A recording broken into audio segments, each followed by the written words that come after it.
爹，你看，怎么这么多的骸骨啊？哦，我听师傅说过，在几十年前，魔教十长老相约我们五岳派的高手来华山比武，到后来全都不知所踪。看来这些骸骨很可能就是他们的。师兄，你看那边。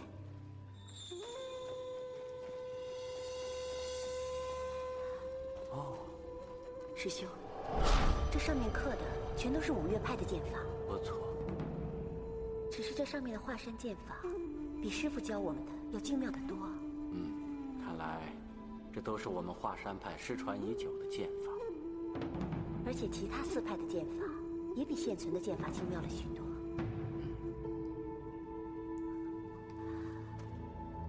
师兄，你看那里。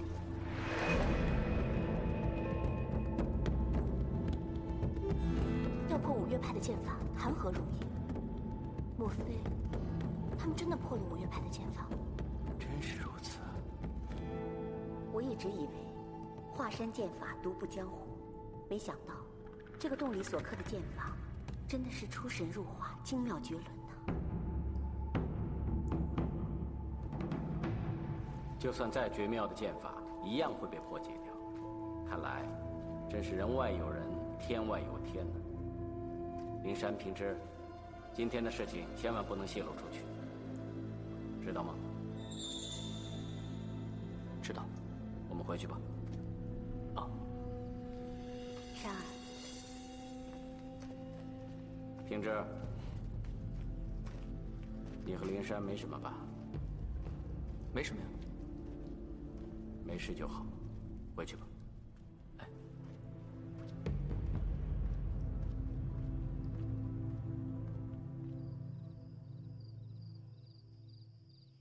你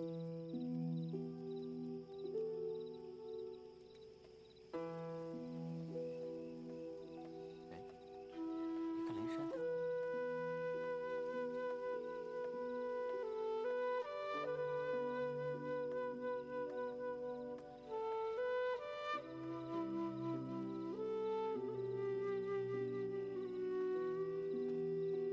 山儿，山儿，娘，爹，山儿啊，平之呢？我不知道。你看看你，都已经为人妻了，怎么还糊里糊涂的，连自己的丈夫在哪儿都不知道啊？灵山，你跟平之没事吧？没事啊，爹，你怎么会这么问呢？我是随便问问。那你们成亲之后，平之他对你好吗？爹娘，你们放心吧，平之对我一直都很好。那就好。爹。啊，对了，这么晚了，有事啊？我跟你爹有件非常重要的事情要跟你商量。什么事啊？这件事事关重大，关系着我们华山派未来的兴衰。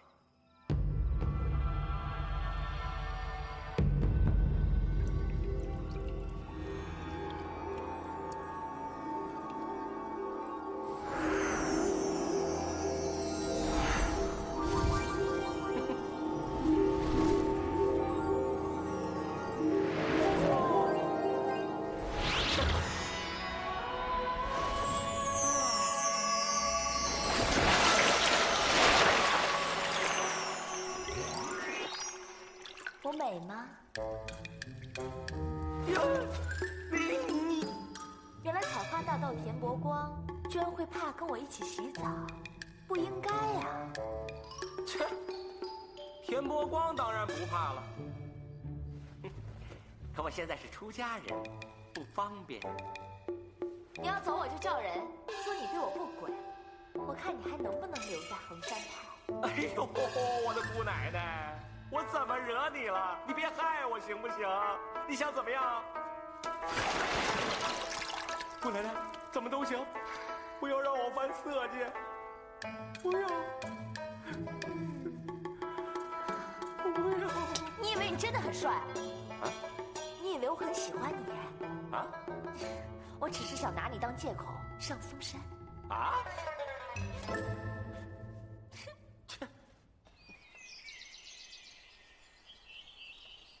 喂，等一等！哎，等等！等！哎，你们怎么能这样就走了呢？那要不然呢？要走也要带上他呀。为什么？他是谁？你不认识吗？采花大盗田伯光。庵里那么多尼姑，万一哪个被他糟蹋了，哎，你们说什么呢？你们过意得去吗？我已经改邪归正闭嘴！了。不怕1万，就怕万一。好了，田兄，要不一块走吧？哦，哎，还有我，你又去干嘛？我去看着他呀。你们想想，你们都是大忙人，况且如果真的发生什么苟且之事，你们连看都不方便看，对不对？只有带上我，才是最明智的选择。走吧。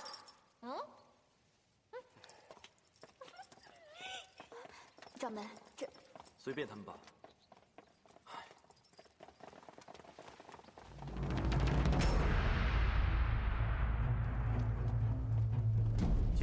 请。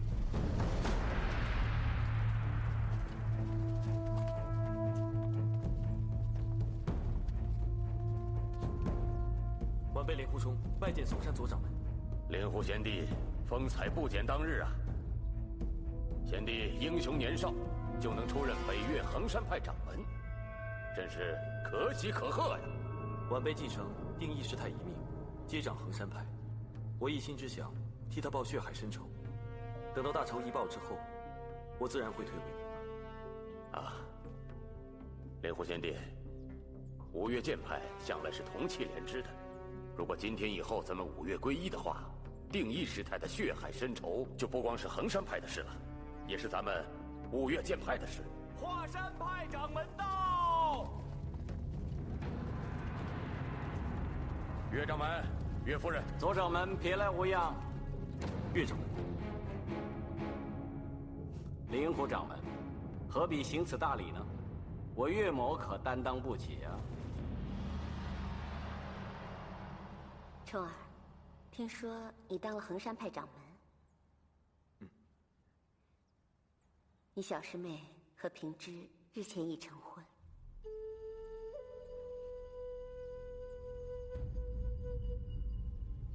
弟子知道。哈，各位，时候不早了，在下在后堂准备了丰盛的晚宴，大家赶快用膳，用完之后好好休息，明天起来再议正题。请。请。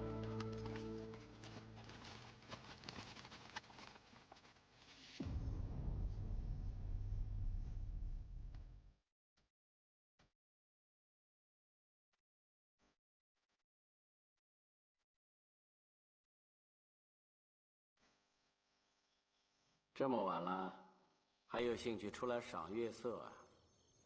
岳掌门，明天的嵩山大会，我看左冷禅的意思是，将五岳剑派合并成一个五岳派。不知道您的意思是？那你呢？你又有什么高见？弟子认为，哎，不要再提弟子2个字了。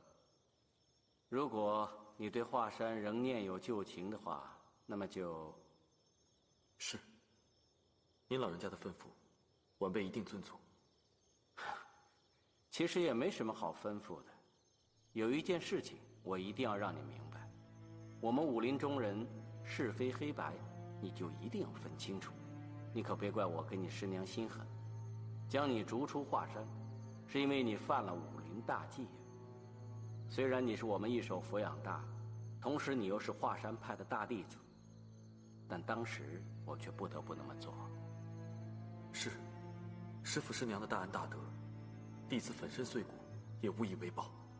哎，那天在灵鹫寺中，你我师徒2人居然兵戎相见，我当时故意使出那几招来，其实是希望你回头是岸，重返我华山派门下。但是没想到，你太固执，太令我失望了。师父，那天的灵鹫寺，是弟子不对，弟子知错了。我现在最大的愿望，就是可以重返华山门下。我也不知道你说的究竟是真是假。现在的你贵为衡山派掌门人，发号施令是何等的风光自在啊！你又何必重返我华山呢？况且以你现在的武功，我也未必再当得上你师傅了。师父，那些武功我一点都不在意。我现在最大的愿望，就是重返华山门下。从此以后，弟子会痛改前非，听从师父师娘的教诲。先起来，来。好了，这件事以后慢慢再商量吧。不，瞧着天色也不早了，该回去休息了。好，师父，你也早点休息。嗯。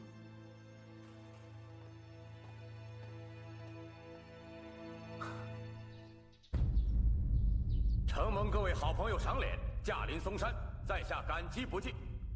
各位朋友来此之前，相信大家必定知道，今日就是五岳剑派同心协力归并为一派的大好日子。我们五派向来同气连枝，100多年来互相照应。我也当了10几年的五派盟主了。只是近年江湖中出现了不少大事，我和各派的前辈们都已经聊过了，大家一致觉得，如果不统一号令，合而为一的话，将来遇到大难，空难应变呐。左盟主说和5大剑派的前辈师兄们商量过，不知道和谁商量过，我莫大反正是没听说。五岳剑派一定要合而为一。刚才说，江湖中近来出现了不少大事，其中一件，就是我五岳剑派竟然自相残杀，完全不顾同盟义气。莫大先生，我嵩山派弟子大松阳守费师弟，有人亲眼所见，在南岳衡山城外惨遭毒手，是你所为吧？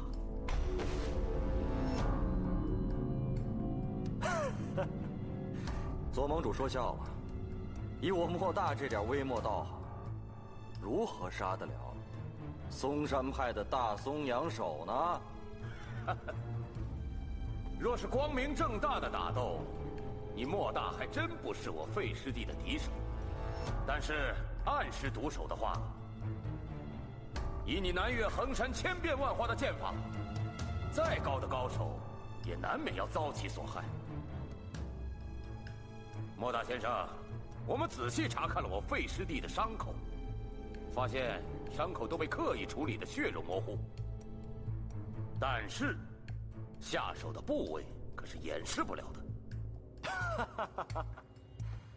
这些不过是左盟主的妄加猜测罢了，做不得数的。我们五岳剑派合而为一，是近年来武林中最大的盛事。莫大先生，你也是一门的掌门，应该知道凡事以大局为重，私怨为小。只要有利于我们五派，个人恩怨都可以放在一边。莫大先生，你也不必太过着急。费斌是我师弟，但只要五岳剑派合而为一，咱俩也是师兄弟。死者已矣，活着的人不必再造杀孽。莫兄，你说对不对？好了，南岳衡山已经没有意义，不知道东岳泰山怎么想啊？泰山派，自从祖师爷东林道长创派以来，已经300多年，贫道无德无才，未能将泰山派发扬光大。但是，泰山派这300多年的基业，怎么说也不能在贫道的手中白白断送掉。并派的提议，恕贫道万万不能从命。这就是你的不对了。我是天门道长的师叔玉姬。我泰山一派3代共有400多人，怎能因为你一人的私心，阻碍了5派的大业呀？师叔，您这话是什么意思？是指自从执掌泰山门户以来，有哪一件事不是为了本派的声誉和基业着想？我反对合并，无非是为了保存我们泰山一派，这怎么能叫有私心呢？5派合并，是我五岳剑派声誉壮大的日子。五岳剑派的弟子个个都跟着沾光，但是你，泰山派的掌门，恐怕轮不到你做了。这个掌门人我不做又有什么关系呢？可是泰山一派绝不能在我的手上被别人吞掉。你说的倒挺漂亮，可是，在你的心里，你真的能舍弃掌门之位吗？你还是这么说？好，从现在开始，这个掌门人我不做了。你想要做，你自己做好了。你舍得？我为何不舍得？好，那就给我玉姬子吧。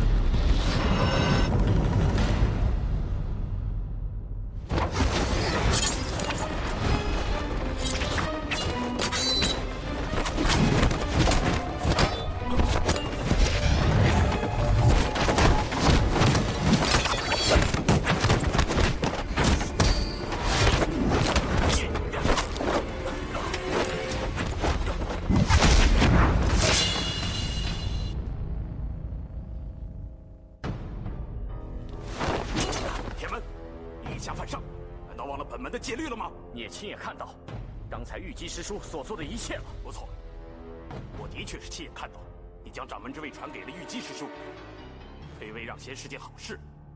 既然玉姬师兄已是本派的掌门，你仗剑行凶对他无礼，这可是欺师灭祖、犯上作乱的大罪。是，刚才是我一时之气，可本派掌门之位怎么能够草草传授呢？就算是要传授，也不能传授给这个乌龟王八蛋！住口！污言秽语！你居然说出这种话，还配做掌门吗？就掌门退位，新掌门接任。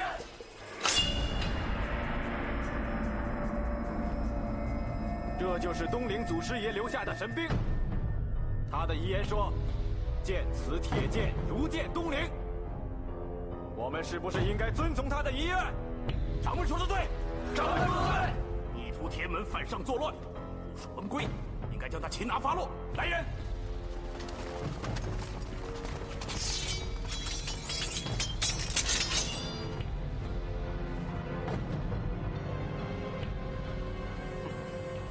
哎，看来是左冷禅预先安排好的陷阱啊。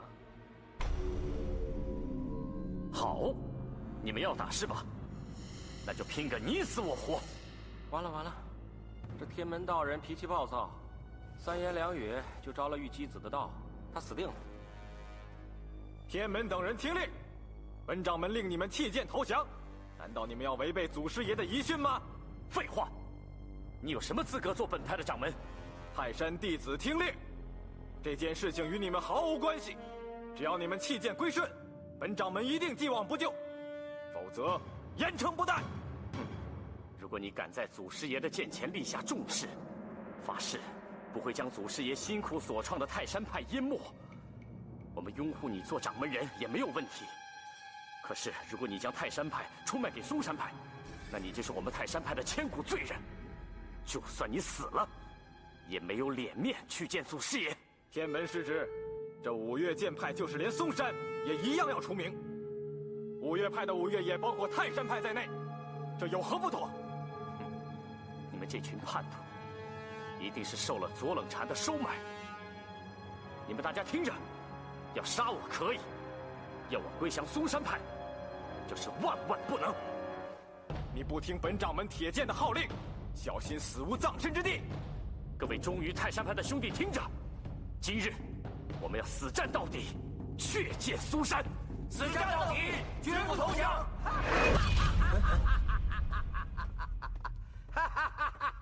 老子走遍天下，英雄好汉倒是见多了，不过像你们这样说话不算数的无赖狗熊，真是少见了。哼！你明明答应将你的掌门之位传给别人，怎么自己说过的话当放屁呀？你天门道人，我觉得你的名字应该改一改才对。就地门道人好了。你给我滚！这些是我们泰山派的门户家事，不用你来管。老子看不惯的事情就要管。今天是5岳剑派合并的好日子，哪轮到你这个臭鼻子老道在这儿舞刀弄剑、大呼小叫、放屁？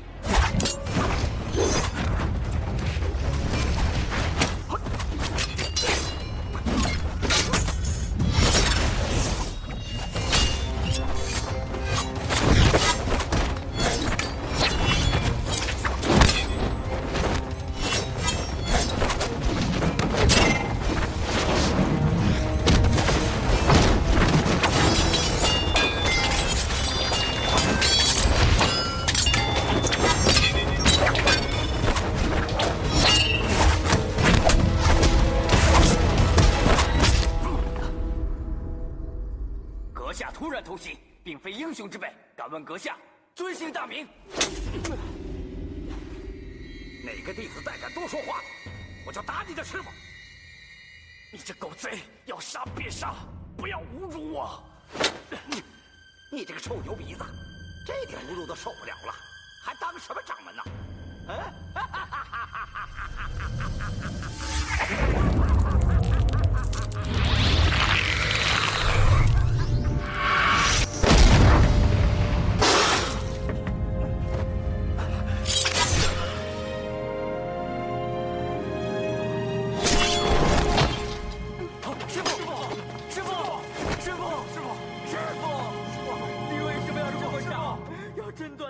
经脉来冲开穴道，士可杀，不可辱。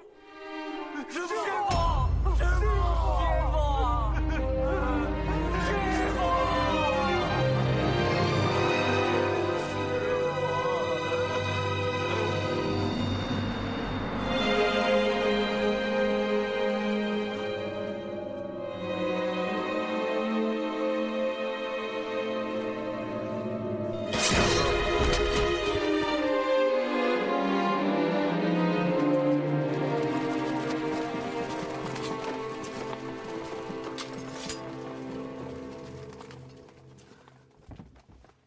哎呀，可喜可贺，可喜可贺呀！玉姬道长，恭喜你成为泰山派的新任掌门。噗，不要脸！左冷禅竟然派青海一霄来对付天门道长，哼，太不要脸了！玉姬兄，那你看对5岳剑派合并之事意下如何呀？5岳剑派合并，对于我们5派上上下下只有好处，并无坏处。只有那些私心太重、贪图名利、不顾大义的人才会反对。左盟主，在下执掌泰山门户，对于5派合并之事全心全意赞同。我泰山派一定会在左盟主领导之下发扬光大。如果5派之中有谁反对，我泰山派绝不放过。泰山派全体赞成合并，如果有人妄持异议，我们誓不罢休。誓不罢休，誓不罢休。他们怎么说的这么轻？他们早就练熟了，要不然怎么每个字都会说的一模一样？好了，5派之中，东岳泰山，南岳衡山，2派已经同意并派，看来还真是大势所趋呀。那既然并派，百利无一害，我嵩山派自然是紧随其后，共襄盛举。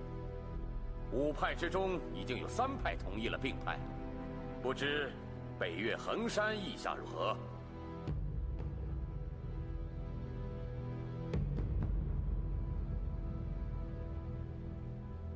衡山派前任掌门定义师太，以前曾多次和在下商议合并之事，对合并之事，他可是极力赞成的。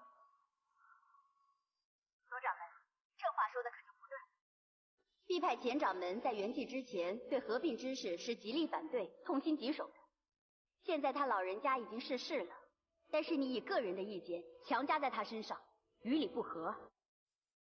你师父生前武艺高强，见识不凡，是五岳剑派中我最佩服的人。可惜呀，灵鹫寺中遭奸人所害。倘若他老人家依然健在，这五岳掌门非他莫属。可惜这位佛门女侠大功未成身先死，实在是可惜呀。左掌门，喂，左掌门此言差矣。定义师太曾经亲自跟我说过，五岳剑派之中，他最想推举做掌门的就是左盟主你呀。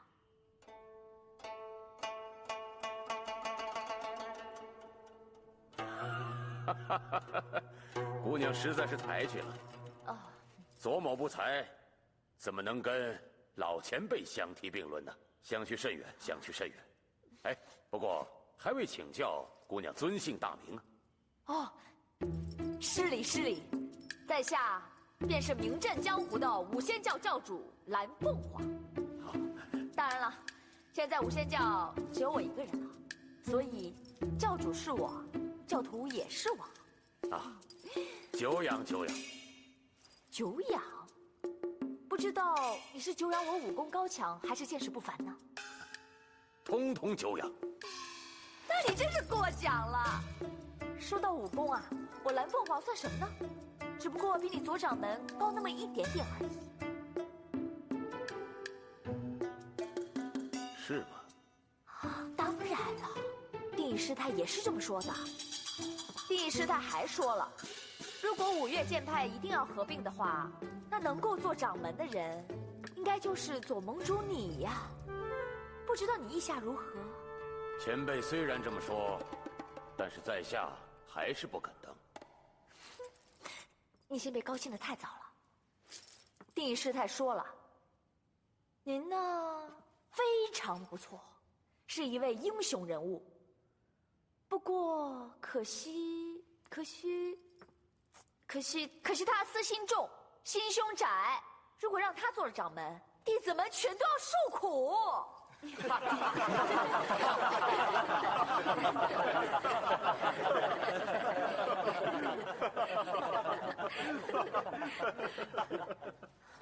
定义师太还说了，他说现在江湖上出了一位美女英雄，不但武功高强，而且见识不凡，足够当五岳剑派的掌门有余啊。不知是哪位啊？当然是我了。定义师太说了，我呢比起灵鹫寺的方正大师，武功和见识都有所不及，但是在五岳剑派当中，我最厉害了，没人能及。只有我当了掌门，才能够光大门楣。蓝凤凰，北岳衡山定义师太说的话，有谁听到了？丑八怪，你有所不知，当日衡山在场的几十名女弟子全都听到了。一玉师姐，是不是啊？是啊，左掌门，你说我们师父赞成五派合并这些话，又有谁亲耳听到了？衡山派的各位师妹们，刚才左掌门说的话，你们有听师尊提起过吗？没有听过。我想是左掌门自己捏造出来的吧。和左掌门相比，我想两位老人家还是推崇蓝凤凰多吧。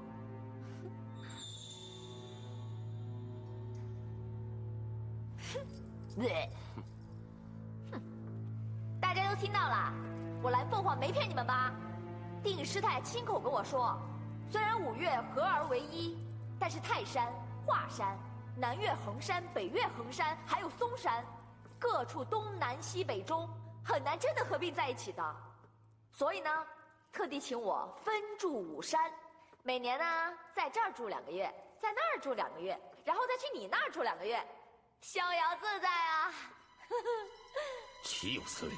我大功告成之后，我杀了你这个贱女人，我誓不为人。哎呀，不对，我要是每天都忙于公务，那我就没有时间成亲了。不行不行，绝对不行！我决定了，5派还是不要合并了。说得好。莲湖掌门，你执掌北岳衡山派门户，对旗下弟子不严加约束，任由他们在天下英雄面前胡说八道。南府，快回去。左掌门，十分抱歉啊，这位姑娘虽然心直口快，但她绝不是造谣之人。我们前任掌门定义师太所传的遗言，由她转述出来，应该会比不是本派的人转述更为可靠啊。北岳衡山派对5派合并之事是赞成了。我们衡山派并不是不赞成5派合并，只是华山派的岳掌门是在下的昔日恩师。现在我虽然已经改投别派，但恩师昔日的教诲，在下不可忘记。这么说你是听岳先生的了？不错，我们衡山派决定与华山派并肩携手，共同进退。岳先生，哎呀，岳大掌门，衡山派的灵狐掌门以你马首是瞻，那不知岳大掌门对合并之事怎么看？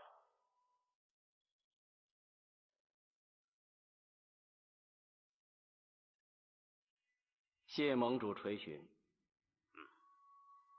在下也曾对这件事仔细思量过。我华山派近100年来也发生过剑宗气宗之争，当年的2宗之争残杀的惨况，我至今想起仍然觉得不寒而栗。所以我觉得，如果武林各派避除己见，那么江湖上就会少许多杀戮，英雄豪杰也不会英年早逝，更不会多一些无依无靠的孤儿寡母。善哉善哉，岳掌门的这番话真是宅心仁厚啊！武林中如果人人都像岳掌门这么想，一场腥风血雨就会消弭于无形之中。方丈您过奖了。既然历代高明人士他们都知道门派之间为祸甚大，但又为什么不想出个办法来将其铲除？在下不明白之余，也曾经苦思多年，直到最近我才恍然大悟啊，而找出了其中的关键所在。这件事也关系着武林同道的生死祸福，我现在愿意把它说出来，还希望大家指教。岳先生，您请说。岳某就发现其中最大的一个原因，就是在一个吉字和一个贱字的分别。历来有心之士往往因为操之过急，他们很想把门户派别之戒将其铲除，但却没有想到因此积重难返。各位想一想，各个门派大者数十，小者过百过千，哪个门派没有数十年、数百年甚至1000年的历史？如果想把他们一举铲除，简直是难如登天呐！那听岳掌门的意思，要消除宗派门户之别是绝不可能的了。也不是不可能。岳某已经说过了，事是有缓和急之分。只要各门各派愿意同心协力，各抒己见的话，那在下相信不出50年或者100年，那必定可能达到天下大同的目的。50年、100年，我们这所有的英雄好汉全成了白骨。就算我们有生之年看不见，又有什么好可惜的呢？正所谓前人种树，后人乘凉，我们何乐而不为呢？更何况50年到100年，那是期于大成。只要我们努力花上个10年8年的时间，倒也可以略有小成。 10年8年可以，等得到，那怎么进行呢？只要各门各派依照地方的远近和武功的相似度，首先大家交好，然后再进行合并。我相信用不着10年8年，大部分的门派都可以合而为一了。而我们五岳派的合并，正好可以作为他们的一个典范，更可以成为武林千古以来最大的盛举。原来华山派也赞成五岳剑派合并啊。掌门说过，咱们衡山派与华山派把手是友，如今岳不群答应，那我岂不是？听岳掌门这么一解释，我终于明白了，我们五岳合并对江湖有如此重大的意义。不错，而且我们五派合并之后，最重要的就是绝对不能跟其他的门派争一日之长短。我们并派的目的就应该着眼于西征解分这4个字上。听明白了，这么说华山派是同意合并了？当然了。还有北岳衡山的灵狐掌门，他曾经与在下有着20多年的师徒情谊。如今他虽然已离开我华山派，但他对华山的恩情始终念念不忘。他就曾经和在下说过，愿意和华山同为一派。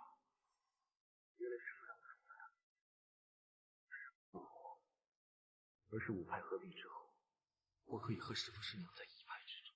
恭喜岳掌门、灵狐掌门，从今日起又重新同门一派了。哎呀，真是天大的喜事啊！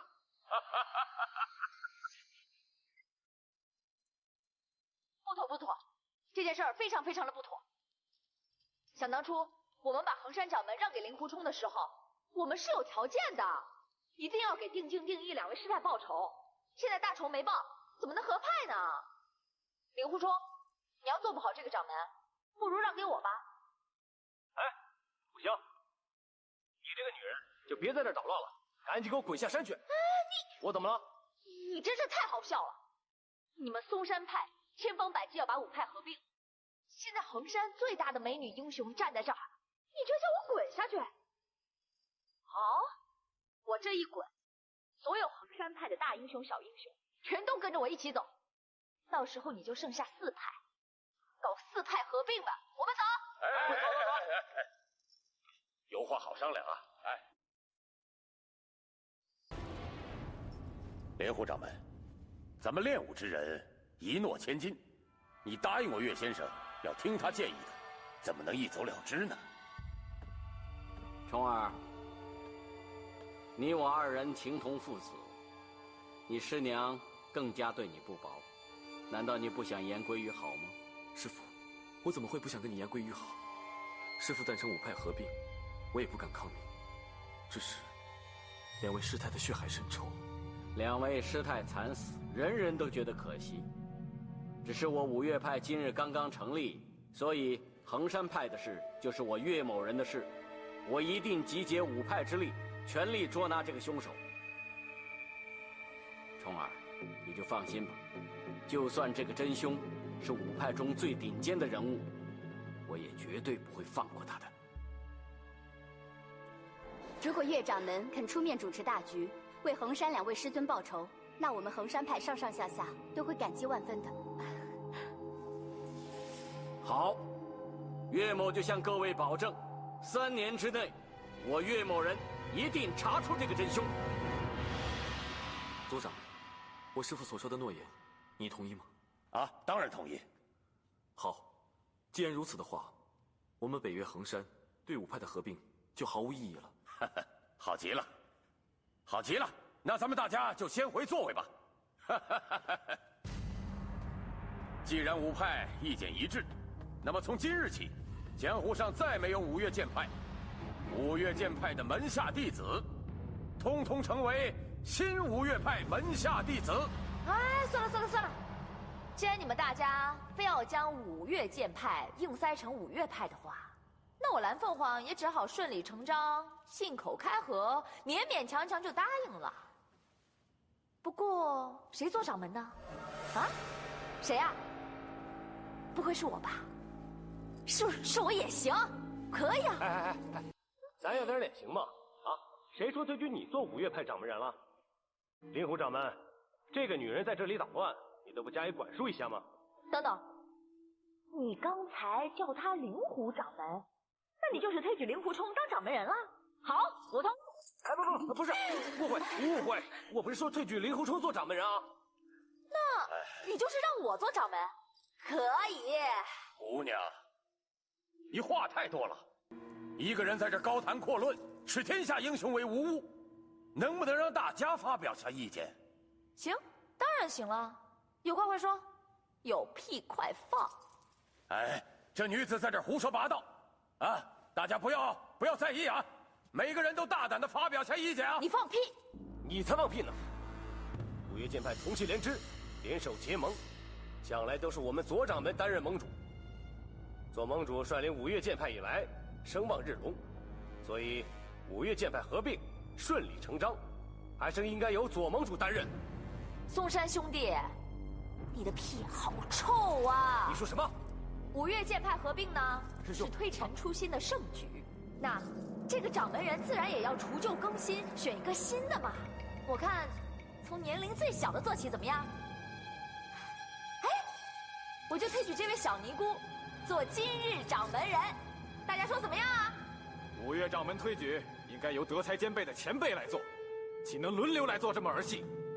才德兼备。说到才德兼备，当今武林没人能比得上方正大师，啊！胡说八道，贫道再也不能容忍了。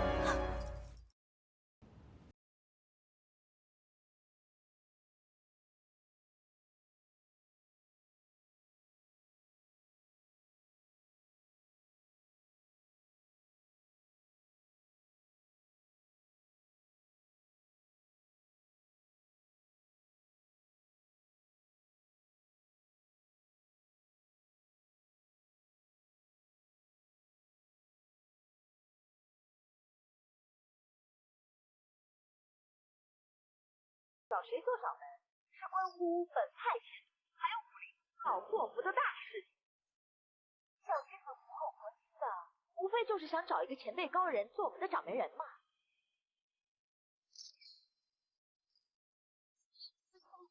你居然想找一个给了你3000两黄金，还有4个美女的人做掌门人？岂有此理！你再敢胡说八道，我定叫你血溅当场！你已经用卑鄙的手段害死了你们派的天门道长，你还想继续害人？我差点忘了，残害同门一向是你惯用的伎俩。你再敢上前一步！我再上前一步怎么了？我还多上一步。这里是嵩山派的地方，不是你玉姬子私人的，你别乱来啊！岂有此理！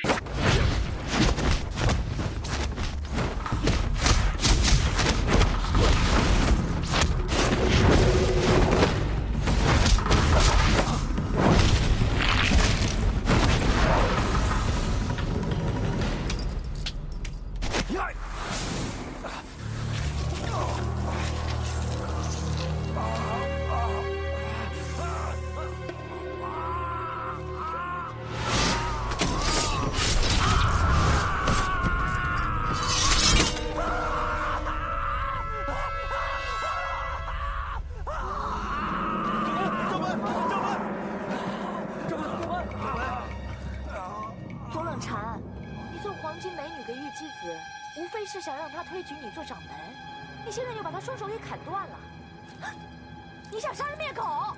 我要是再迟片刻出手的话，他早被你双手上涂的毒给毒死了，还有命吗？你还在这说风凉话！左盟主，你又自作聪明了不是？我刚才拉着玉姬子，那是想跟他开玩笑嘛。今天是五岳派开山立派的好日子，哪会有人在这杀人这么荒谬呢？反倒是你出剑这么鲁莽，你脑子简直是糊涂啊！你看，你把人家玉姬子双手都给砍断了，你害得他现在两袖清风，两手空空的，你觉得他以后怎么做人啊？啊？大家分属同门，有事情应该好好商量啊，何必下手这么狠毒呢？怎么蓝凤凰今天说的每句话都正中左冷禅的要害？他不可能突然间脑子变得这么清醒，一定是有人暗中指点的。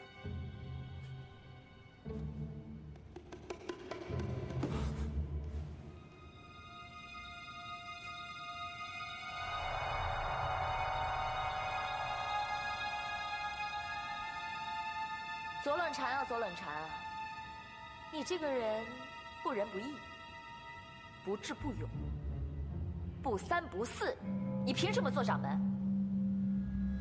不过不要紧，大家不用担心。师兄，自古英雄出少年，我现在呢就推举一位剑术无双的少年英雄做掌门。你们要是有谁不服，可以跟他比比剑术。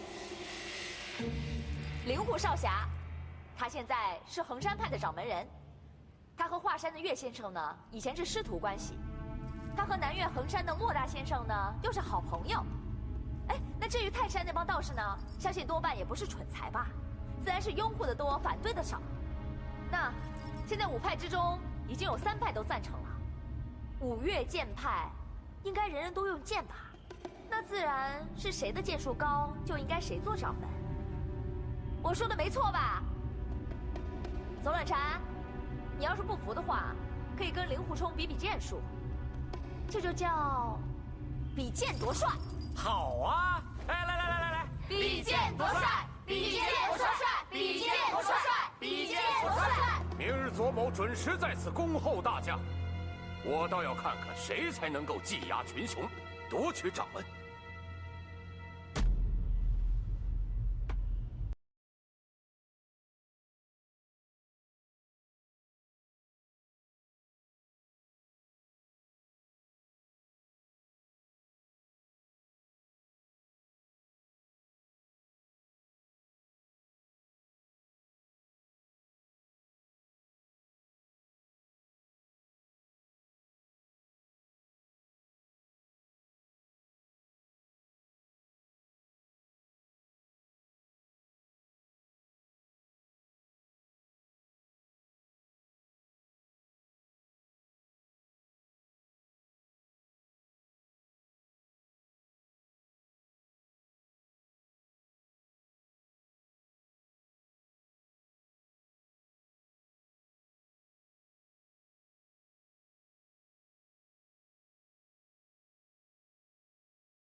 我也没想到，我师父会赞成5派合一。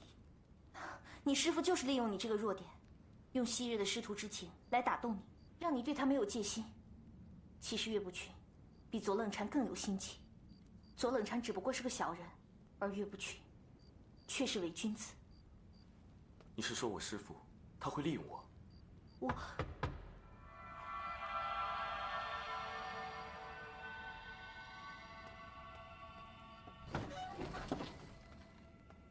师父，师娘，我们能进去吗？当然可以，请进。冲儿啊，我知道，你可能对今日之事有些误会，所以我们来是想跟你解释一下。你可能认为我是想利用你登上5岳掌门之位，你错了。其实我有逼不得已的苦衷啊。是啊，冲儿，目前的情况你也应该看得很清楚。莫大先生被左冷禅用废兵之死威胁着，而泰山派上下也被左冷禅给收买了，再加上嵩山派的势力，也就是说5岳派合并已成定局。不错，在当时那种情况之下，我也只能将计就计。只要左冷禅不让他登上掌门之位，就可以把他多年来处心积虑的阴谋给粉碎掉。至于由谁来当这个掌门人都不要紧。其实我倒认为，以你现在的武功，这5岳掌门之位就该由你去做才对。师父，我根本就不想做5岳派的掌门。哎，我知道，但大势所趋，恐怕你想推都推不掉啊。明天比剑夺帅是非常重要啊，你一定要竭尽全力打败左冷禅。既然事情都已经解释清楚了，那我们就先走了。好，我送你们。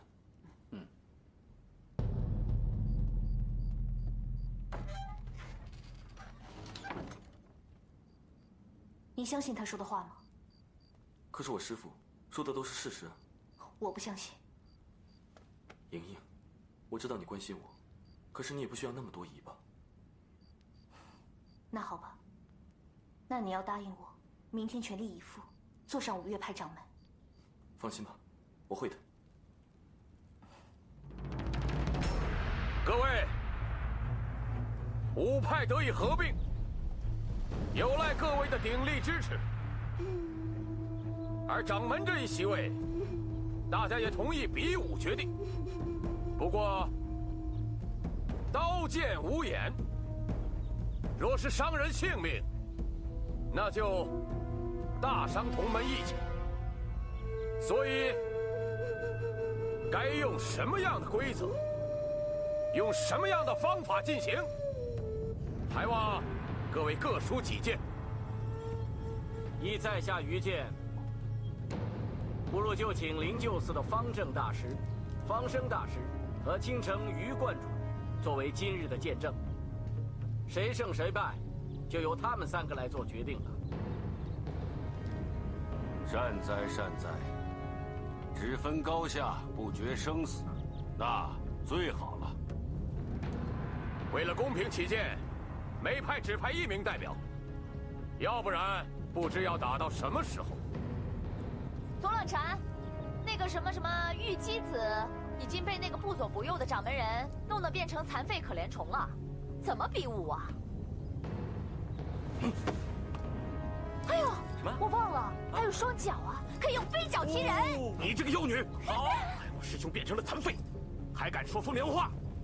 有种就出来跟本道长来个单打独斗！他骂你妖女啊！别废话。那泰山是不是派你做代表啊？不错，本道长还要让你见识见识什么叫泰山派的精妙剑法。我呸！就你残害同门，人品都如此低下，只怕你的剑法也是低下的。我什么？你打他呀！我觉得这位姑娘说的也有道理。泰山派武功的精髓，想必阁下知道的并不多，不如别在这浪费大家时间，光说不练了。阁下真是大言不惭，一定是对 B 派的武功了如指掌了。泰山派的武功博大精深，我想不会是你这种残害同门的卑鄙小人所能领会得到的。秉之，不得无礼。岳掌门，这就是你教出来的好徒弟、好女婿，竟然连泰山派的武学都不放在眼里，在此胡乱批评。道长，你怎么知道他是在胡乱批评呢？那好，我就用泰山派的功夫来会会你的高招。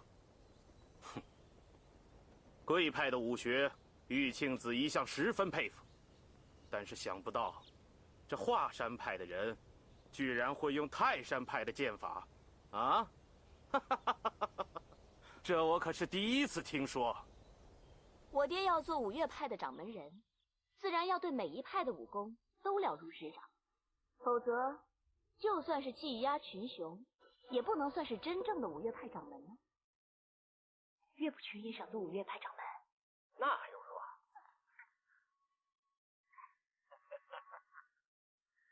小女不过是信口开河，各位可千万不要当真呐。原来岳掌门已经精通了五岳派所有剑法，这可是五岳派创派之大事。今天，我倒要向姑娘请教一下泰山派的剑法。好。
施主，施主，慢点，施主。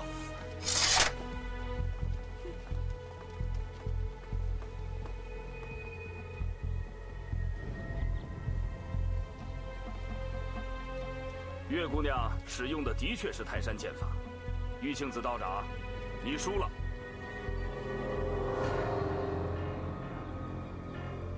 冲哥，这几招泰山剑法是你教他的吗？我知道，石洞里的秘密终于被他们发现了，他们所有的招式都是从石洞里学来的。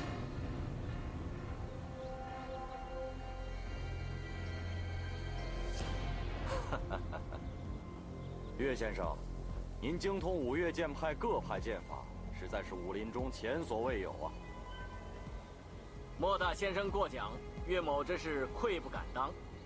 岳先生，莫大潜心研修本门剑法多年，有很多不明白之处，还望岳先生不吝赐教。莫师伯，侄女胡乱学了几招南岳衡山派的剑法，想请教莫师伯，还望师伯手下多留情啊。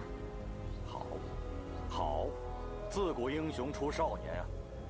要是侄女打不过师伯，再由我爹爹下场，可好？好，请。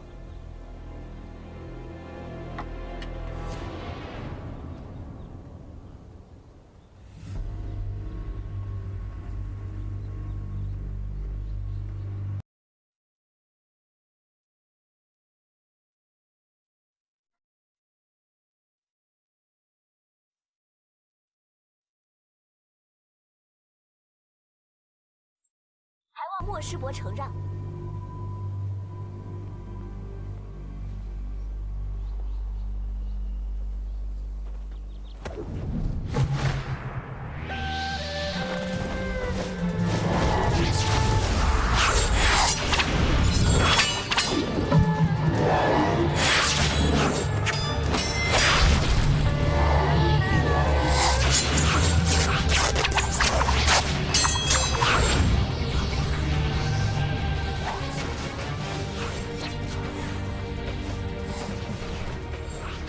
要不是莫大先生手下留情，这月姑娘早就送你了。其实小师妹她的武功一点都不高，只不过她使出了失传了的五岳剑派剑法，所以这个玉庆子算是输得不明对白。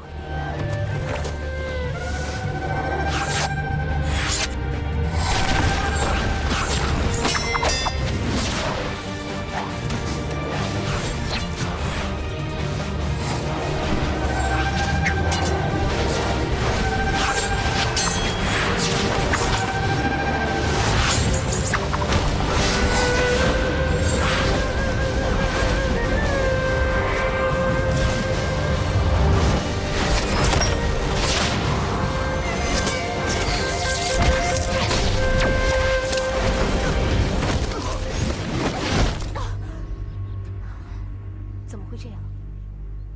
这一招就是当年那石洞之中，魔教长老破衡山派的剑法之一，只不过他们当时用的是铜锤，小师妹用原石来代替。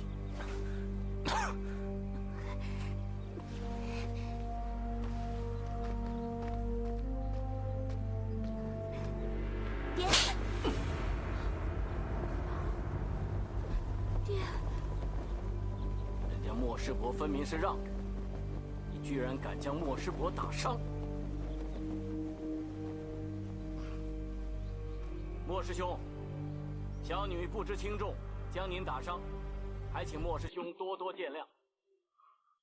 将门虎女，果然不凡。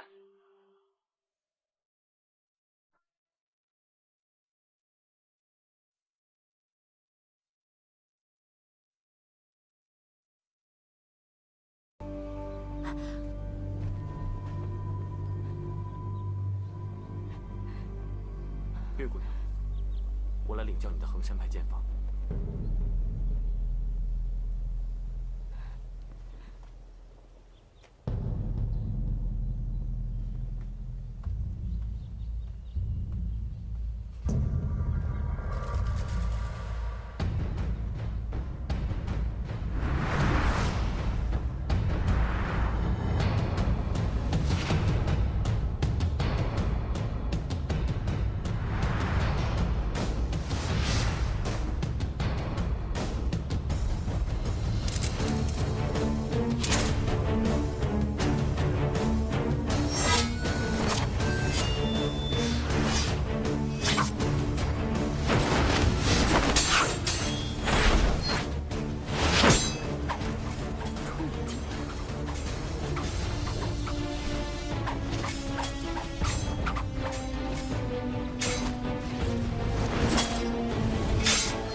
好狠毒的女子！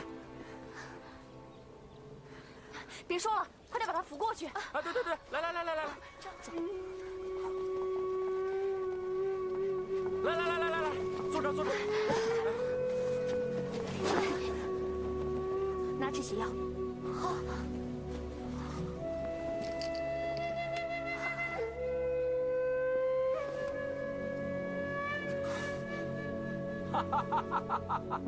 山儿，你以泰山南岳衡山、北岳衡山的剑法力败3派掌门，你也真是难得呀！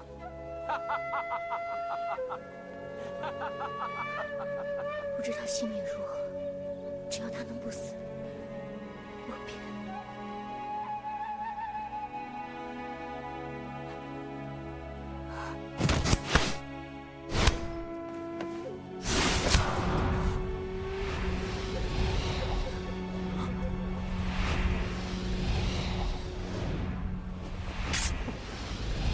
灵狐兄，抱着。天助我也！本来我之所惧，不过就是令狐冲这个后生小子。如今他自甘伤于小姑娘剑下，则5月中再无可虑之敌。原以为华山派以紫霞气功闻名，今日方知华山一派在岳先生的精心钻研之下，连衡山、泰山、衡山诸派剑法也都通晓，不但通晓，而且精绝，实在令人赞叹不已。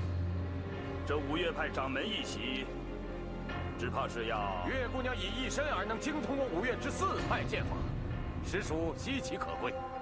倘若再以嵩山剑法赢了我手中长剑，我们当以岳先生为掌门。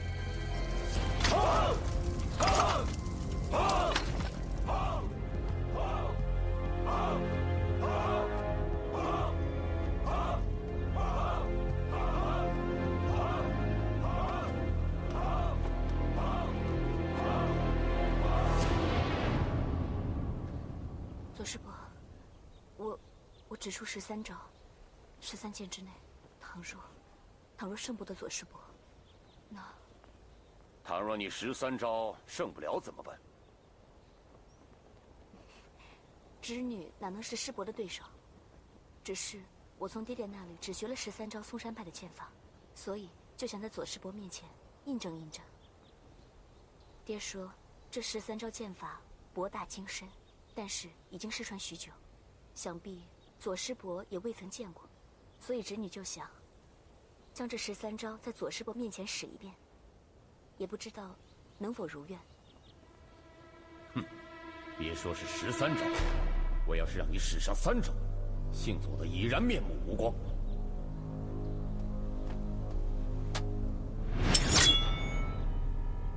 请吧。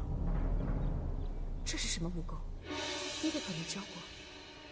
算了，事已至此，怕也没有用。左师伯，还望你手下留情，侄女献丑了。什么招数？想把4个正派17种剑法之中，4个没有1招比得上，这可奇了。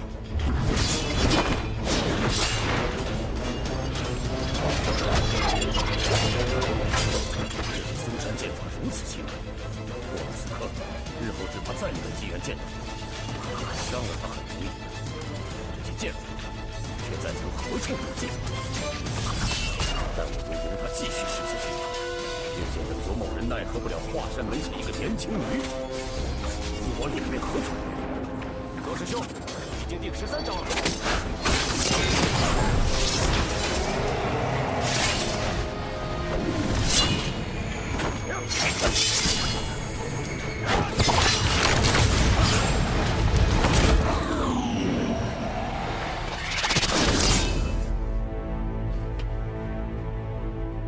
多谢左师伯承让，让侄女在你面前班门弄斧，使了13招嵩山派的剑法。13招，不容易，很好。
那就说明左掌门是众望所归。那就有请左掌门出任五岳派掌门一职。五岳派中人才济济，左某何德何能，实不敢当此重任。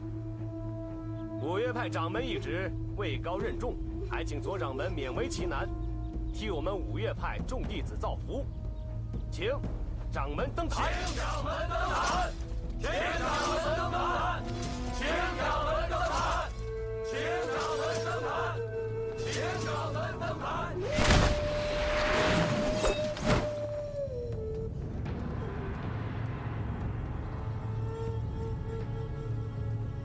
继承各位推爱，左某若再不答应担此重任，倒显得过于保身自爱，不肯为武林同道出力了。左师伯，你震断了我的长剑，就这样便算是五岳派的掌门人了吗？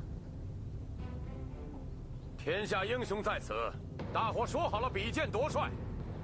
若岳小姐能震断我左某长剑，大伙儿奉岳小姐为五岳掌门。要胜左师伯，侄女自然无此能耐。不过，在五岳派中，武功比左师伯高的人，未必没有。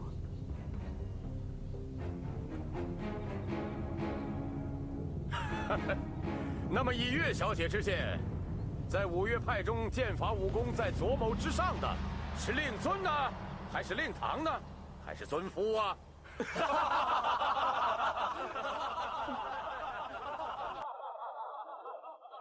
我夫婿是晚辈，他的武功跟左师伯相比，自然是要稍逊一些。而我娘跟您相比起来，可以说是旗鼓相当。至于我爹，想来点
行动出来吧！上台比剑！上台比剑！上台比剑！上台比剑！上台比剑！上台比剑！上台比剑！上台比剑！上台比剑！上台比剑！左伟强，就是拿出点招来！你岳不群不知如何学得了五岳剑派一些失传的绝招，本来可以攻我一个不备，但偏偏棋错一招，让女儿先耍了出来。我既有准备，你又奈我何？今日若不当着天下豪杰的面前，将你这伪君子打得从此抬不起头，我这五岳剑派掌门又如何能坐得安稳？上台比剑！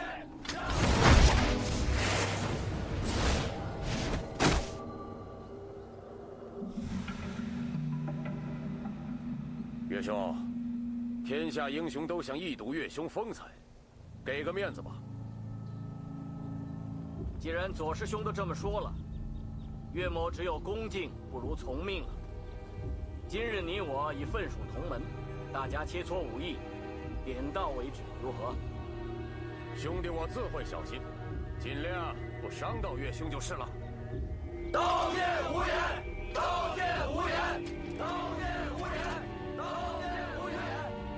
刀剑无眼，难免有死有伤。这话说得好。华山派的弟子都听着，我和左师伯只是比试武艺，绝无个人恩怨。如果左师伯失手杀了我，或是不小心将我打得重伤，那也只是在激斗之际不易拿捏分寸。大家千万不要对左师伯怀恨在心，甚至去嵩山派门下滋事，而坏了我五岳同门的义气。弟子遵命。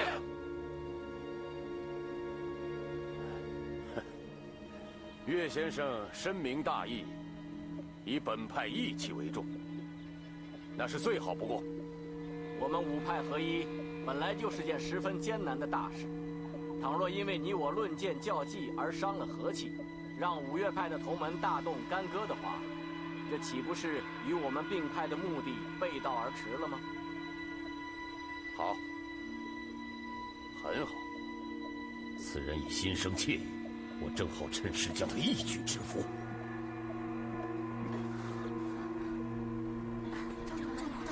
刚刚流了很多血，灵狐大哥，你好点没？没事，我只是一时大意而已，你们不用担心我。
已经残废了。刚才我就说过，刀剑无眼，所以左师兄可别怪我。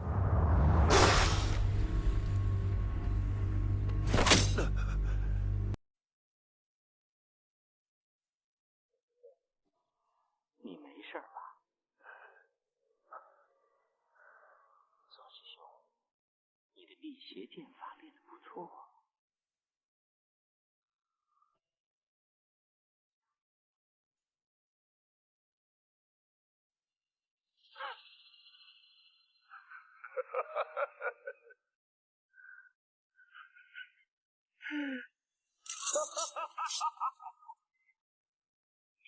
天盘灭了吧？哎，大丈夫言而有信，既然说好是比剑夺帅，岳先生武功在我之上，我们就应该封岳先生为掌门。师兄，我们走。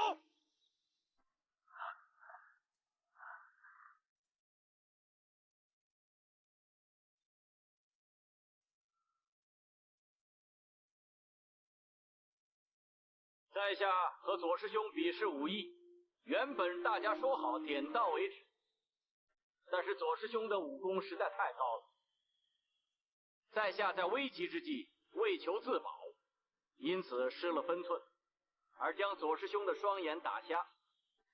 在下心头觉得十分的不安，但是我保证，一定遍寻名医，为左师兄医治双眼。请岳先生做掌门，请岳先生做掌门，请岳先生做掌门，请岳先生做掌门。既然大家都如此抬举，岳某也就不好再做推辞了。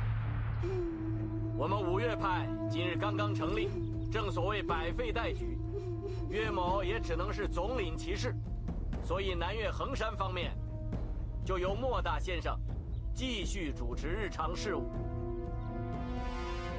北岳衡山方面就由灵狐掌门继续主持日常事务，泰山方面就由玉庆子道长主持。至于嵩山，由于左师兄双眼不便，就烦请陆师兄从旁协助左师兄，二人联合主持日常事务。从现在开始，就由岳某暂时执掌掌门人之位。不过派中的大小事务，还需各位从旁协助，从长计议。现在天色已晚，我想大家都已经累了吧，请到嵩山本院休息。岳某将设下盛宴，款待各位。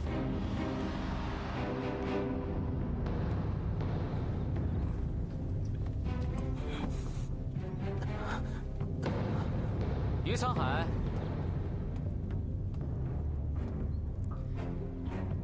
今晚3更，我在这里等你。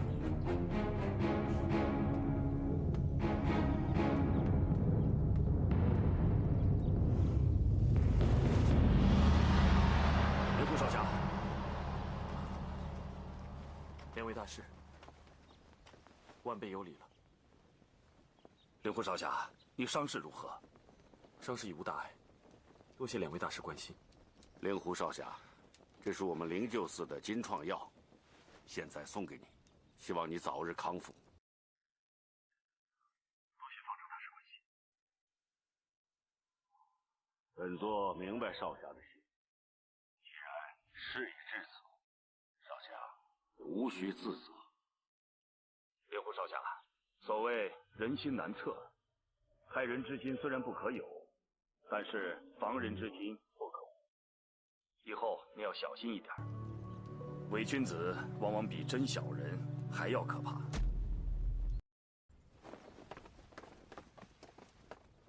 方正大师，方生大师，岳掌门，请两位到嵩山本院用膳吧。岳掌门，多谢了。我与方生师弟还有事要办，不便久留。恭喜岳掌门荣任。多谢二位。告辞。请。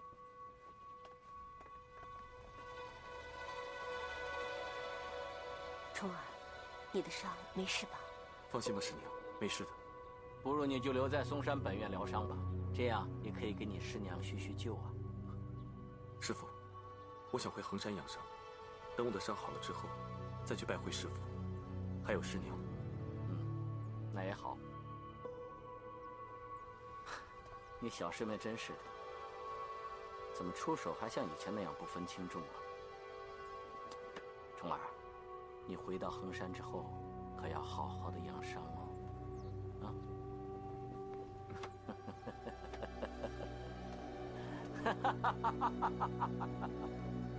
好好养伤。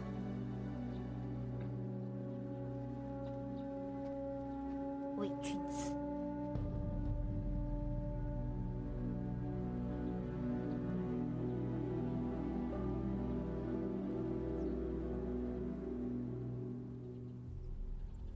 你的伤好些了吗？没事了。大师哥，什么都不用说了。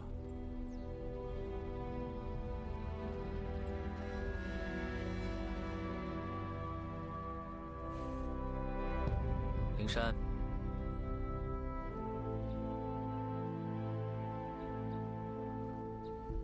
我走了。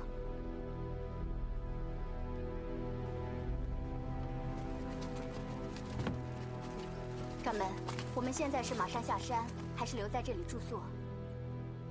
我们先在这儿住一晚，明天一早下山。我暂时不想看到嵩山、华山两派的人。好啊，我们也是这么想的。哎，既然没事了，那我先走了。各位，后会有期。我也走了，自己保重。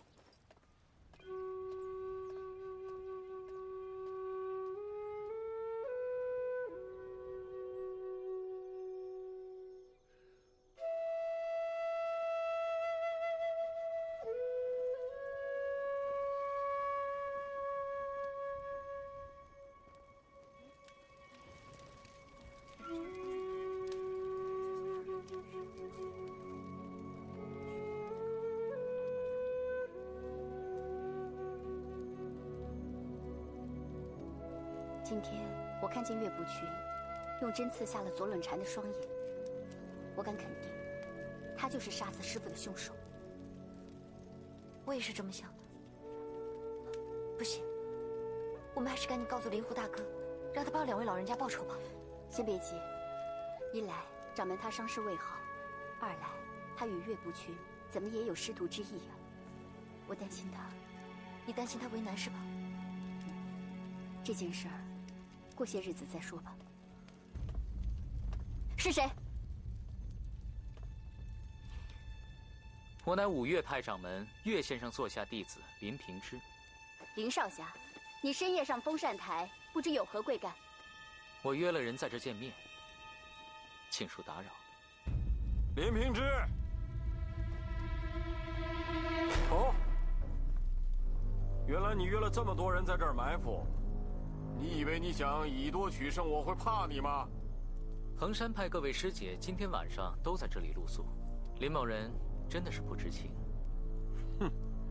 于沧海，你给我听着，你与姓林的有什么恩怨，不关我们衡山派的事。你们愿打愿杀，悉听尊便，我们就当看热闹了。那就好。于沧海，于沧海。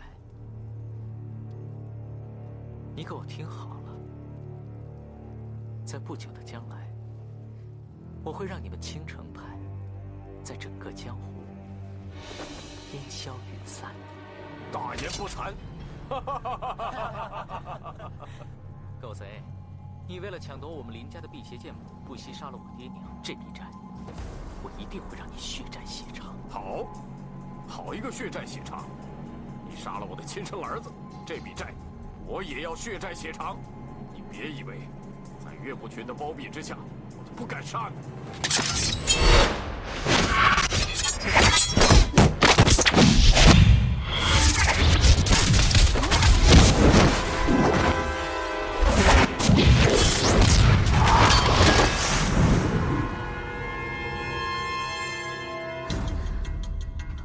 于沧海，我今天不杀你，我要你亲眼看着你的死期一天一天的到来。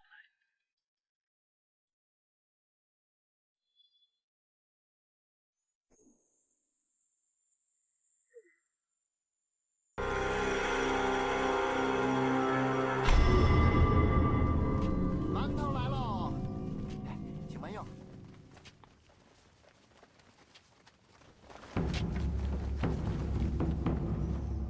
师傅，你看。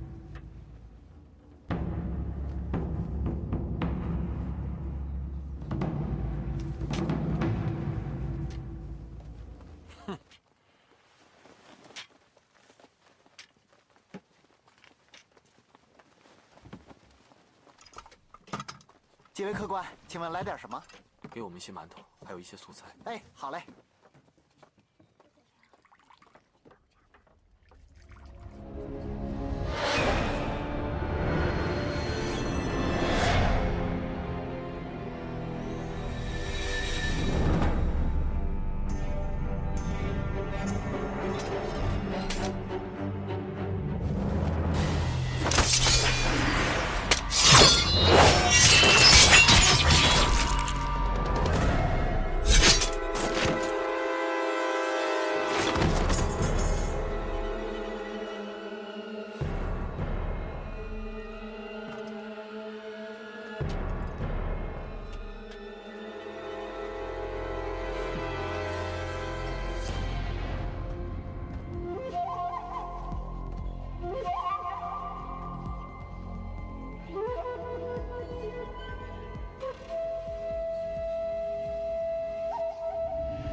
冲哥，我今天看林平之的剑法，觉得很奇特，还有他的身形，跟岳不群还有东方不败都很相似。难道师傅还有林师弟都在练辟邪剑法吗？辟邪剑法，这套剑法本身就邪得很，当今世上只有风太师叔一个人可以破解。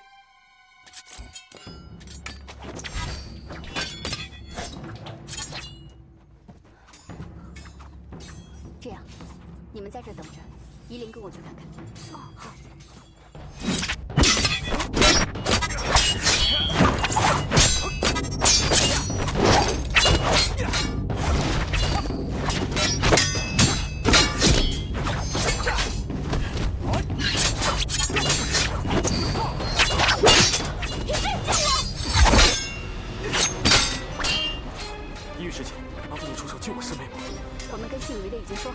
置身事外。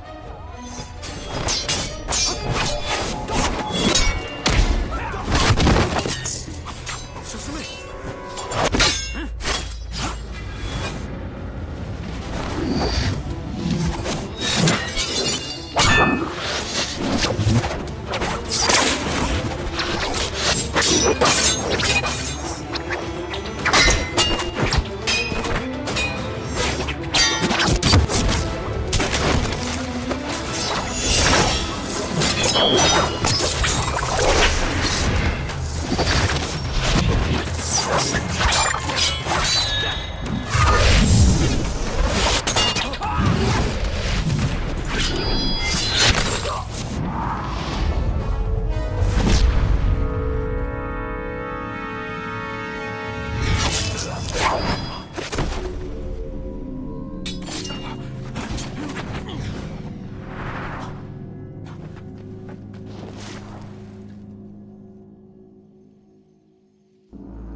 我们走啊。你自己走吧。那你要去哪儿？你刚才管过我的死活。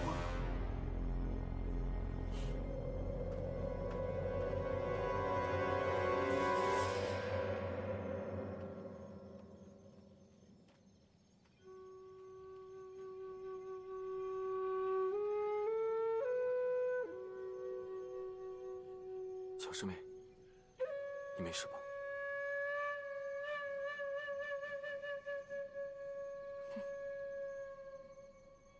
谢谢你们救了我，告辞了。你去哪儿？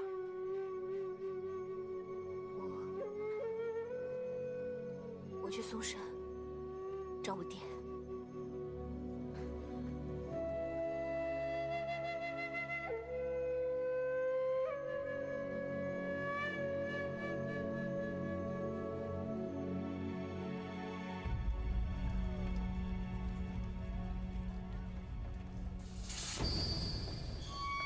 哎，几位客官，来，楼上请。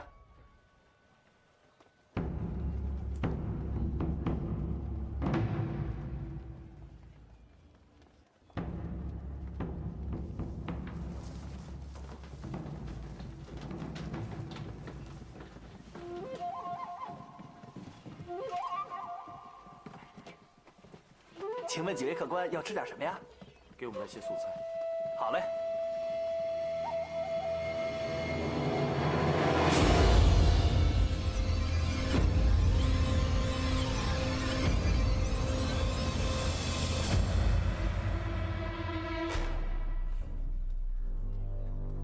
灵狐兄你好。你好。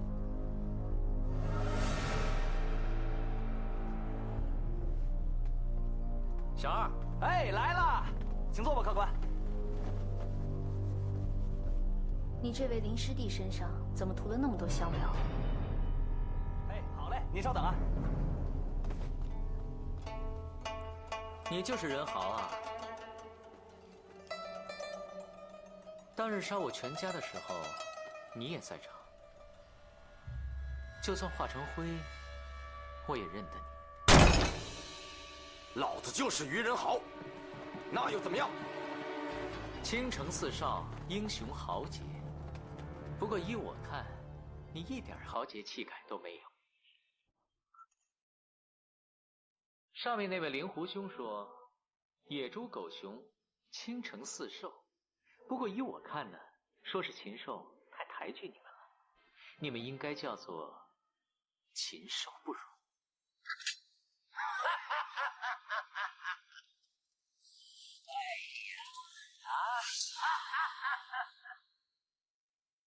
这么多的朋友都在吗？啊？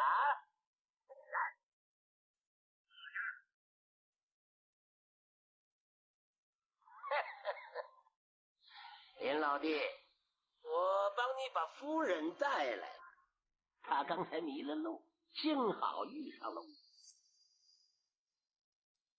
是吗？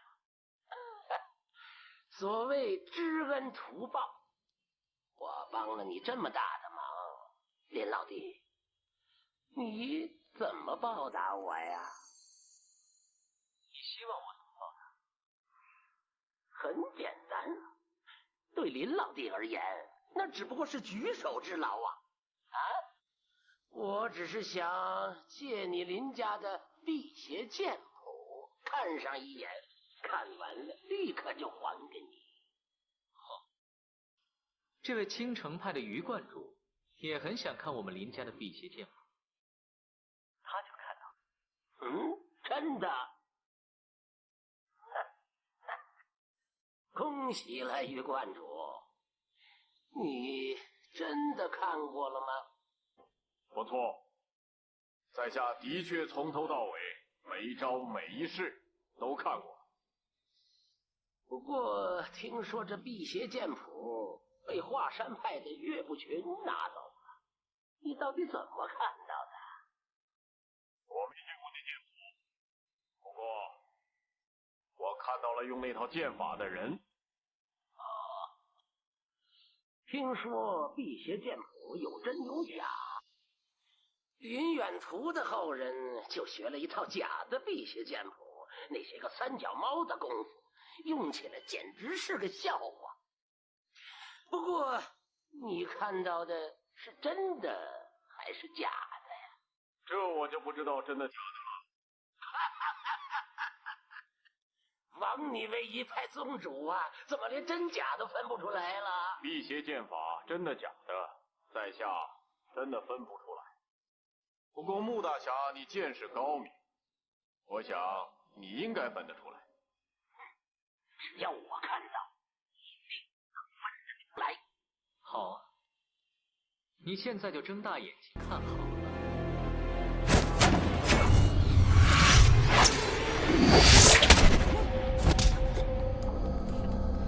现在你见识到我们林家的辟邪剑法了吧？小子，不要乱来！你夫人还在我的手上。枉你还是成名多年的江湖人物，竟然无耻到这个地步！如果你现在不想死的话，就给我跪下，磕3个响头，叫我3声爷爷。我或许可以让你多活1年，1年后我再来找你。你说你这小子啊！当日在衡山城，你扮成驼背，向我磕头，叫我爷爷，要你爷爷我教你武功。爷爷不教你的武功，你转身就投到了岳不群的门下，终于让你骗到这个老婆了。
平之，恭喜你大仇得报。可是现在你的眼睛中了毒，必须马上清洗才行啊！走开！平之，你睁开眼睛，必须赶紧清洗才行啊！小师妹，这是我衡山派的治伤灵药，给他擦擦吧。不用，谢谢大师哥。我姓林的是生是死，用不着他来操心。平之，衡山派的治伤灵药天下有名。再说，难道大师哥他不？难道他什么？他对你那么好，你又那么喜欢他，那你跟着他呀！闭嘴，姓林的，这么无耻的话你也说得出口？你说谁无耻？姓于的、姓穆的，他们为了抢夺我们林家的辟邪剑谱，杀害了我爹娘，但也不是江湖恶人的本色。可是你爹呢？每一次都用那么阴险奸诈的手段，他才是最卑鄙无耻的人。你在说什么？哪有这种事？贱人！林明之，你们父女俩串通引我上钩，堂堂华山派岳掌门千金大小姐，为什么要委身嫁给一个穷途末路、身无分文的小子？还不是因为我们林家有辟邪剑谱？现在剑谱已经得到了，你可以不用我姓林的了。我岳灵珊如果有半点这种用心，让我不得好死，让我天诛地灭！鬼知道你们什么用心，你们父女俩没有一个是好东西。无论你怎样想，你将来自会知道。平之，我们回华山去吧。回去我替你疗伤，不管会变成什么样，不管你的眼睛能不能治好，我岳灵珊对你的心都和以前一样，不会有任何丝毫的改变。如果我对你三心二意的话，那就让我比于沧海死得更惨。我告诉你，不要再对我花言巧语，我不会再相信你了。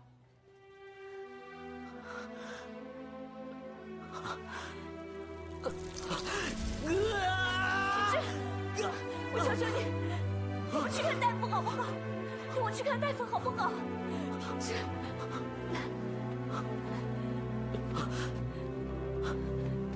小心。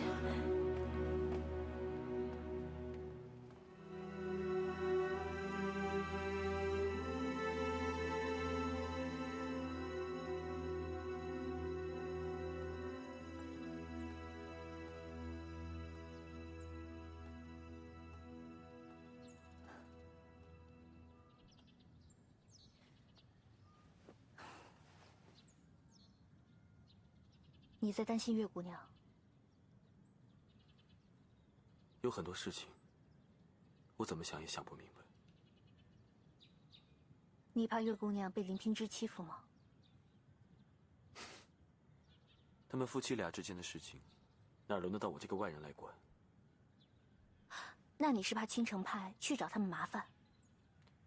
他们两个现在都受伤了，如果青城派现在找他们报仇的话，那是轻而易举的事情。既然如此，我们应该去救他们。如果我们贸然出手的话，我怕会影响他们夫妻之间的感情。怕影响他们夫妻之间的感情，只是原因之一吧。你心里的顾忌是怕我会不高兴。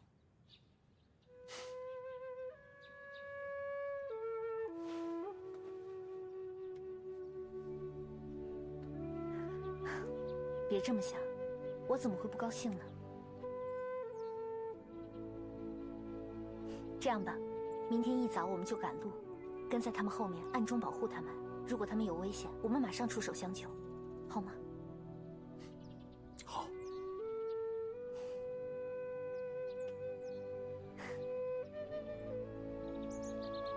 一玉，你先回去吧，我跟莹莹办完事之后，马上就回去了。是，掌门，一路平安。任姑娘，保重，后会有期。路上小心。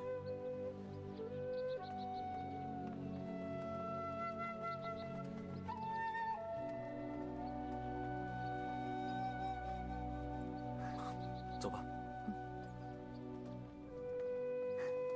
冲哥，既然我们要暗中保护他们，不如我们乔装打扮一下，免得被他们认出来。好主意，可是我们要扮成什么呢？跟我来。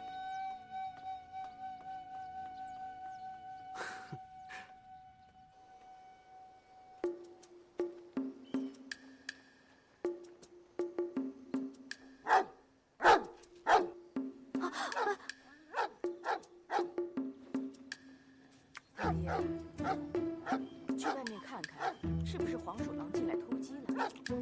大黑在叫呢。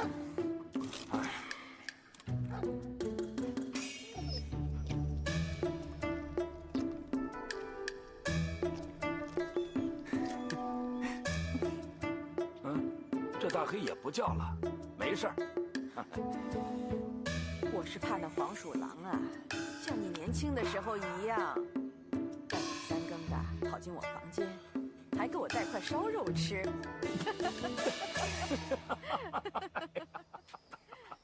大婆婆，说你呢？说你呢？你还笑？那晚你可风流了，还都有了身孕，让我爹知道了，打了我个半死。哎呀，要不是你有了身孕呐，你爹啊哪儿肯让你嫁给我这个穷光蛋啊？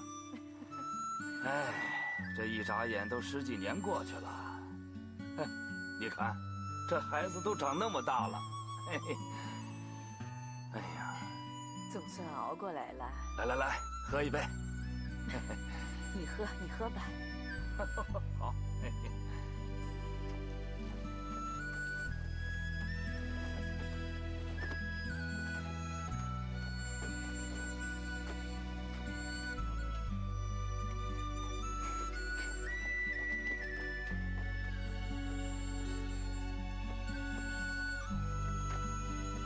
怎么样，还是一样潇洒吧？不错啊。好看吧？来，把这给我。谢谢。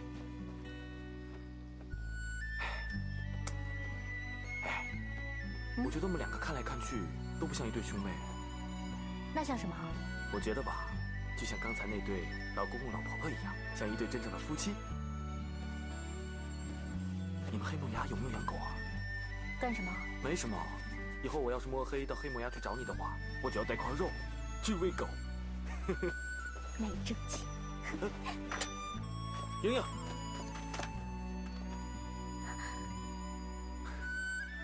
我是说真的，你为了我连性命都可以不要，我是真心想跟你生活在一起的。你想，如果我们可以避开武林中的腥风血雨，像神仙一般的生活，那就好了。我觉得这样很好啊。我很开心，最起码我知道你心里只有我。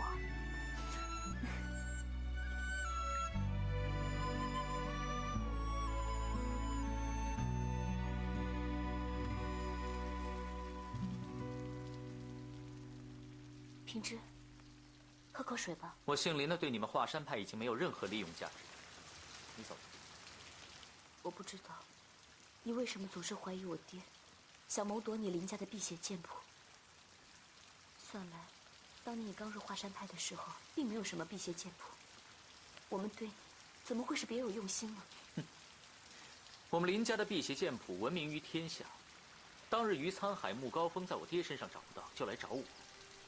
你又何尝不是如此？如果不是你爹跟你娘的教唆，你怎么会跑到那么远的福州开什么小酒馆？还有那个姓于的小子，其实当日你的武功早在他之上。只可惜了我这个瞎了眼的混蛋，这种三脚猫的功夫还学人家打抱不平。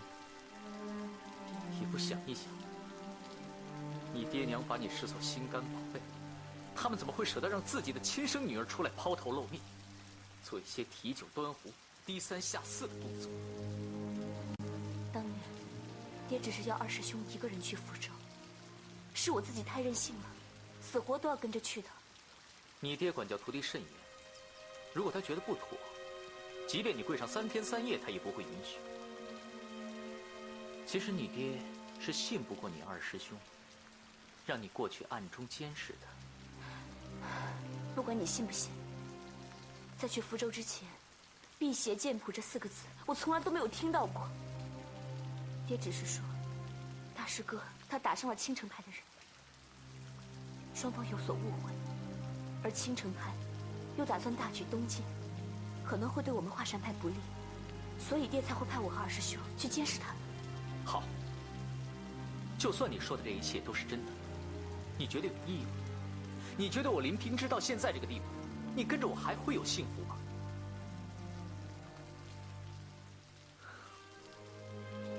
你我虽有夫妻之名，却无夫妻之实。你现在应该还是处子之身吧？不如这样，你现在就去找你的那位大师兄。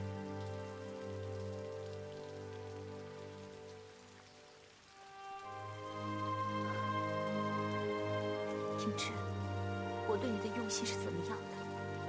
你难道现在还不明白吗？我对大师哥就像是亲哥哥一样，就像是亲哥哥一样的敬重。自从你进入了华山之后，我日夜思念的只有你一个。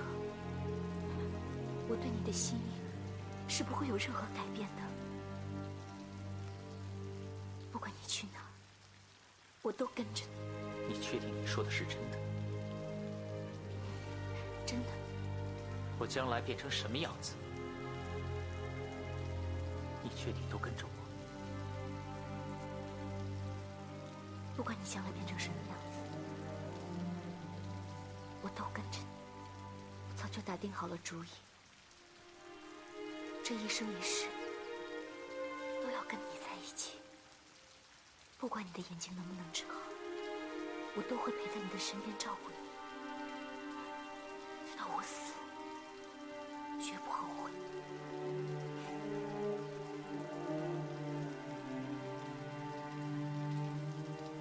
平之，就让我在这里把自己都交给你吧。什么意思？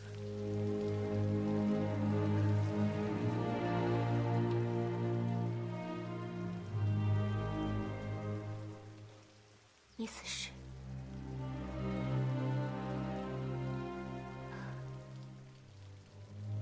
今天晚上就在这儿，让我们洞房花烛。从今以后，让我们做一对真正的夫妻。够了！你走，平之，平之，不要你可怜我，走啊！你恨我，你恨我，对不对？从我们成亲的第3天，我就知道你恨我。可是你既然恨我，那你干嘛还要跟我成亲呢？不恨你不恨我，那为什么白天当着爹娘，你对我温柔体贴，可是到了晚上，一关上门，你就对我不理不睬？爹娘问过我几次，你对我怎么样，我都告诉他们你对我很好。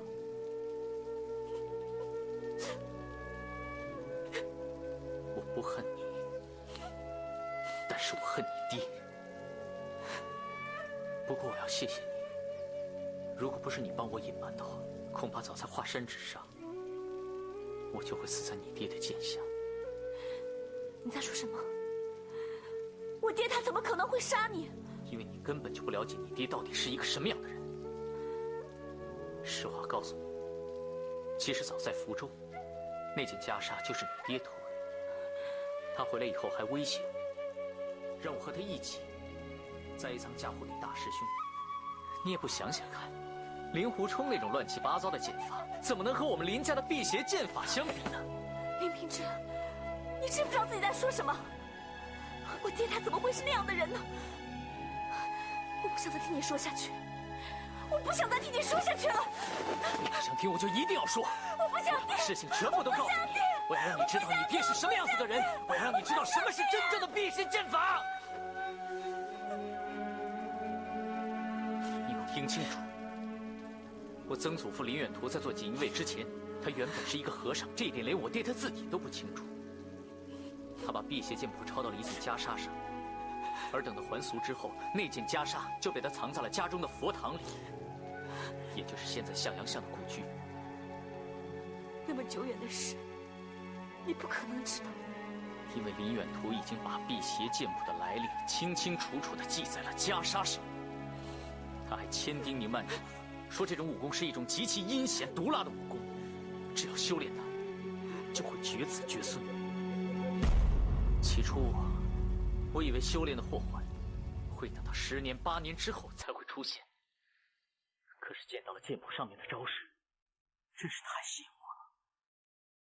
我一时控制不了，就开始学了。等我练了之后才知道，我祖父根本就不是林远图的儿子，他是被买回来的。他买妻买子，其实就是为了掩人耳目。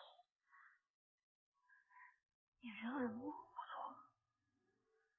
当时我们婚期将至，可三番四次想跟你成了亲之后再练这套剑法，但是我终究抵挡不了诱惑。于是那天，我在那个山洞里打开了那件袈裟，我看见上面清清楚楚写着“辟邪剑谱要诀第1册”。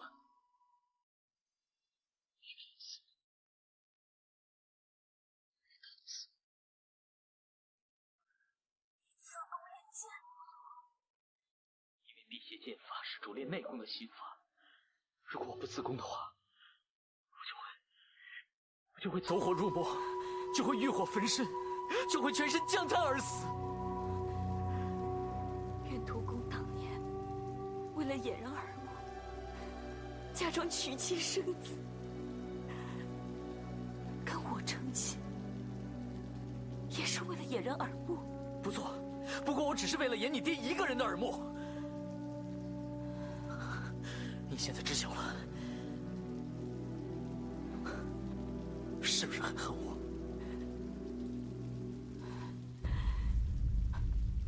我由始至终都没有恨过你，你也是为情势所逼，实在无可奈何。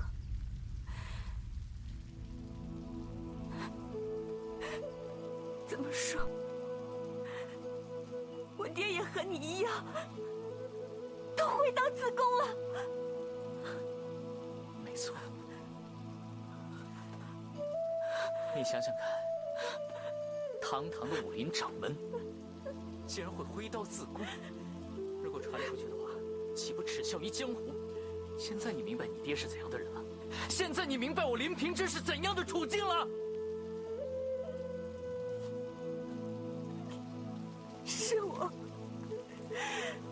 是我错怪了大师哥。其实当时爹跟我说是大师哥偷了袈裟的时候，我也不相信，只是他的武功突飞猛进，连爹也打不过他，所以我才会相信。现在看了这个世界上，相信大师哥的人只有娘一个。大师哥，大师哥，事到如今，你口口声声念叨的还是大师哥。你猜的没错，你娘的确是喜欢你大师哥。为了你大师哥，你娘跟你爹不知道吵过多少次了。其实，在很早之前，你娘就已经发现你爹胡须脱落、声音变尖、行为怪异，她就已经知道你爹在练辟邪剑法。相信现在，你娘也应该知道你爹不是一个男人，但是他一直苦口婆心的劝他放弃修炼。你爹为了敷衍他，就把那件袈裟丢到了窗外。正所谓皇天不负有心人，那天晚上我正好在他们窗户外面聊天，于是那个袈裟就莫名其妙的丢到了我的手里。可是你爹没那么简单，他已经把辟邪剑法的口诀牢记于心，只不过你娘是一时被蒙在了鼓里。你爹是个什么样的人，相信你也明白了。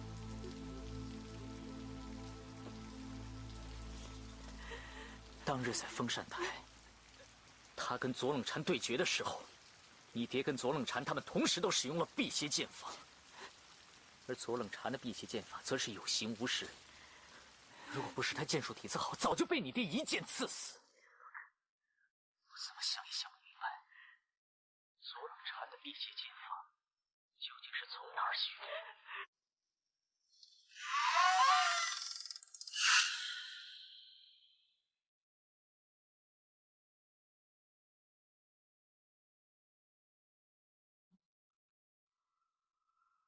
林少侠，林夫人，在下是奉嵩山派左掌门之命前来援手。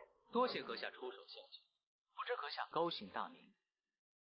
左掌门获悉少侠和夫人受奸人所害，身受重伤，特派我前来保护两位到安全的地方疗伤，保证不会让岳不群找到。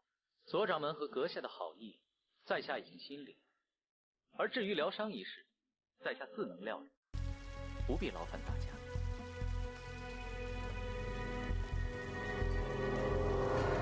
请恕在下直言，阁下的双目乃是塞北明陀所伤，不但复明无望，除非是左盟主亲手医治，否则阁下的性命恐怕不保。我跟左盟主非亲非故，为什么要对我如此厚爱？正所谓同仇敌忾，左盟主双目失明，亦为岳不群所伤。但阁下双目失明，归根究底，罪魁祸首是岳不群。况且少侠你练成了辟邪剑法，恐怕走到天涯海角也逃不出岳不群的魔爪。而且还有岳不群心爱的女儿朝夕陪伴在少侠身边。即使少侠你本领再大，也难防枕边人的暗算。少侠，你好自为之吧。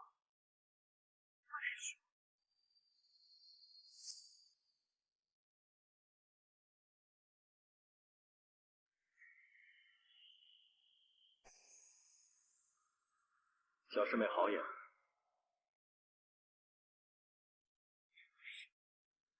有死。当日你们在福州发现的那具尸体，只不过是我的计策。我如果不这么做的话，岳不群那个狗贼又怎么会放过我？爹根本就是个伪君，是个卑鄙小人。他这句话说的倒是没错。当日我在客栈被黑衣人刺伤。我在昏昏迷迷的时候，一人走下的一张金箔纸，而那张金箔纸就是源自于那天我祭拜父母所留下来的。正巧那一天你也见过，如果不是因为这张金箔纸，我可能一辈子都不会知道你爹到底是个什么样的人。不要再说了，我求你们不要再说下去了。